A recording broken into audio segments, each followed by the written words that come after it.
Hi, Yelena. Oh, hi, Joe. How are you today? I am fine, and you? Everything's good. It's wonderful to see you. Yeah, the same here. So everybody is now doing like the background Yeah, photo. So I'm having my painting from. I love it. I was getting ready to say we got everything is totally thematical here. We got the album cover. We're in the garden. It's awesome. I love it. So we have another very interesting year of talking about events that are going on around us. New music's coming out. So thank you again for taking a minute out. This is an annual tradition for us. It's great to catch up. Thank you. Thank you. I'm always looking forward. Yes, yes, me too. So let's begin with um with Rosendals Garden. I want to start with the meaning behind the garden. Like, how did the idea for the album, how did this all come about? I always liked Svante Henderson, who is an amazing musician, and uh, mainly he is a cellist, and that's a kind of rare in jazz, and he is real deal. So it's like he's very versatile, and he um, he plays the way he plays cello that I always wanted to work with him. And I did talk to him about it very many years ago, maybe like in 2009, 11, maybe. We talked, and it just happened that we never like it never came around. So I had other projects. So but I, in the meantime, I was visiting Sweden for a few times already. Like I recorded in Denmark, I recorded in Norway, recorded in Finland, but I never recorded in Sweden. And I always loved to visit Sweden. So it's just it was already like in the making, I guess. And I thought 2 plus 2, Svante and Sweden. I Yeah. love Sweden. I love Svante, and I just I always have a very busy schedule of my recordings because I record every year and sometimes twice a year. Now I don't record twice a year anymore, but it's been very busy always for me. So and then I always think like few records ahead. So Yes. I talked to Svante and I decided that if I'm recording with Swedish musicians in Sweden, it's going to be a project about Sweden. And Rosendals Garden is one of the landmarks that Sweden has, like Gamlastan, like, so those like famous things from Sweden is Rosendals Garden belongs to a royal family, and both locals and tourists love to go there because it's a huge park with all kind of interesting things. Not like amusement park, but Sure. yeah. Yeah, no, I get it totally. That's a beautiful painting. Who did that? I paint for my. I always paint for. That's your painting back there? Yeah, I Okay. always paint for my records because I, started that tradition since Lions because I couldn't find any kind of photo that would work for me. Yeah. And finally, I just gave up and decided to start painting. I'm not a, of course, I'm not a professional artist, but in that sense in painting. But I think that's part of me that I'm better musician I think than a painter, but you know it's convenient and it expresses my also part of me.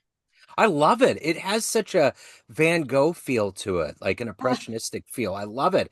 Um, yeah, and I paint too, and I think it's just good. It just makes you, I think if you're doing other creative things, I think it just makes it flourish that much more. Yes, yes. And is that your painting on the Yeah, back? Oh yeah. That's downtown Kansas City. Yeah. Well, that's wonderful. Thank Yeah, I you. love it. Thank you. Thank you Yeah, so much.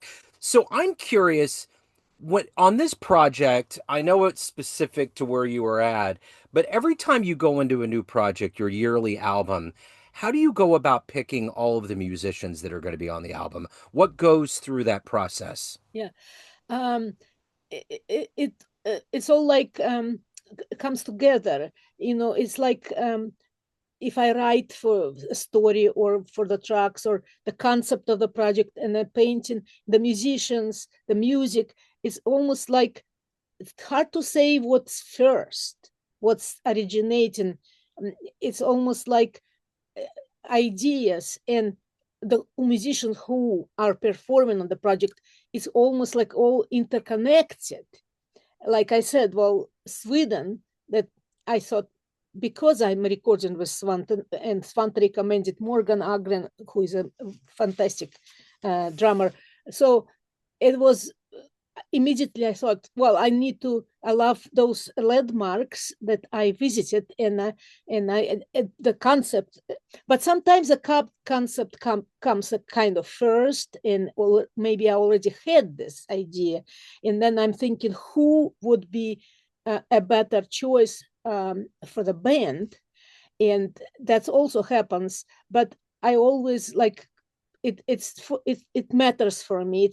It's not like there are so many great musicians out there, but it's only like in my mind only like specific musicians would work, not any of them. Of course, I mean, if worse comes to worse and I had to substitute, maybe it would be okay, but I think it's very organic in my mind that I'm kind of thinking when I prepare the music, I'm thinking about specific musicians because I want them to uh, feel comfortable on my project. And I kind of know who they are.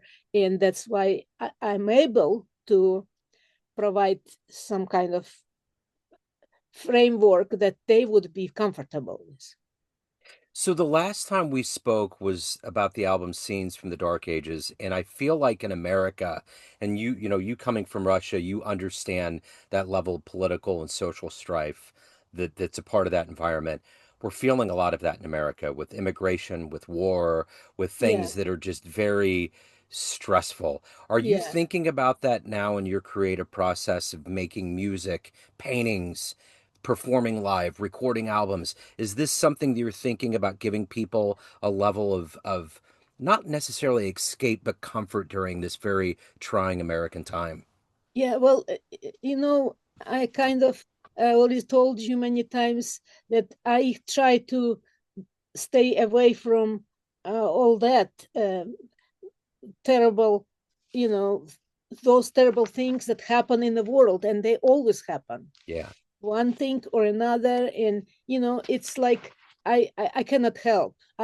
My world is very small in a way. I'm my past, the people I love, my family, my container garden, my cat, my chickens, and basically, since we, uh, you know, I don't have to be in the middle of that, and I choose not to because Sure. it's too much, it's overwhelming, and I think when I create my music, it's peaceful, it's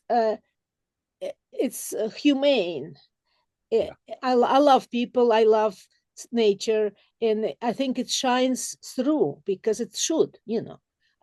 Every the artist always expresses his soul in the art. So, and my soul is just like very peaceful, and I don't want to hurt anybody. I want everybody to be happy and to be able to live normal good life, to I don't I cannot understand how people can hurt each other. Yeah. Well, no, and that shines from your music. So ultimately, at the end of the day, what are you hoping people get from this new album? Well, as always, I hope that they it would make them feel good about life, about their own existence, about the world, because the world can be very cruel, but it's also a wonderful creation. It's beautiful, and I did have quite a few compliments like that. So people would say that they feel good when they listen to my music. It makes them their day goes Yeah. better. Yeah, I get it. It makes my day go better. So let me ask you this. What are you doing for live shows? We're hitting the warm months. You got a new album. What's going on with your itinerary? Nothing is going on with my itinerary. Okay. I'm now in full throttle preparing new recording Okay. in the August. So you know, when you are very young and full of energy, and you think that you can do everything, at this point, I know that I have a lot of still ideas and projects in mind, and a lot of music that I already create, the tunes that I already accumulated, and I'm still continue composing. So my goal is to get as many of those tunes recorded with certain musicians that I love and I will love. Maybe don't know about them yet, not all of them. Some maybe going to be surprises that I would record with somebody who I haven't even connected with ever. So this is my goal. This is my itinerary. So to record new projects and to be able to release them, because it's also like it's a big undertaking, all of it. Absolutely, it is. So if anybody wants to get, I know they can stream the album, but if anybody wants to get a physical copy or download it, where do they go? Bandcamp. Okay. Okay. Bandcamp is now pretty much the biggest source, because I used to sell on Amazon in America, but it became so bad that I just quit sending my stuff there. But in Europe, of course, I have distribution through In Acoustic, and it's a different kind of, people. Well, I sometimes I have orders from Europe or Japan, but from on Bandcamp, but it's very expensive to ship now to overseas. So Bandcamp is probably better for United States and Canada. Well, but in Europe, people can get also my physical albums through different places that In Acoustic ships to. So yeah, I'm still producing physical albums, and even though it's very expensive and not many people buy physical objects yet, but I have this for as long as I can. I will produce physical albums. And I love it. It's beautiful. It's double. It's the artwork's in there. Do you have any shows? Do you sell your artwork? No, no. Okay. I actually, in my lifetime, I sold a long time ago a couple of paintings, and I still regret because it's this is for me. It's just Yeah. my family. It's just I express myself that way. And by the way, my great grandfather was a very good professional painter, Okay. and I am already recorded but have not been it hasn't been released yet, the album tribute to his life, because yeah, so it's coming in maybe 2 years 3 years from now, coming out. Okay. And I'm sure we will talk about it down the line. Yelena, it's so good to talk to you. It's so good to catch up. I will put links in the show notes. Again, I love your music and your paintings and everything that you're doing. So it's always an honor to talk to you. Well, thank you so much. Same here. I always like thank you for your interest in my art. Absolutely. Yeah, I love it. Neon Jazz.